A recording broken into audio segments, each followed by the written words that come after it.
İraq kürdlərinin İsrail, Amerikanın İrana qarşı müharibəsinə Trumpın təhriki ilə qoşulması kürdlərin faciəsinə, İran-meyilli mövqelərinin üst-üstə düşməsinə, Suriya və Türkiyəyə təhrik ilə nəticələnə bilər.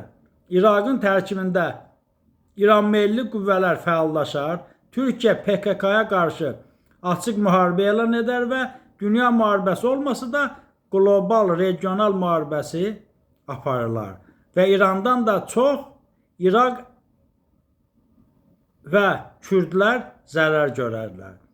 Trump Amerika üçün 10 illərlə davam edə bilən problem yaratdı. Venezuelanı İranla qarışdırdı, boş və sərsən başına güc elədi. İsrail başda olmaqla region ölkələrinə pis nümunə göstərdi və bu ölkələri zərbə altına qoydu.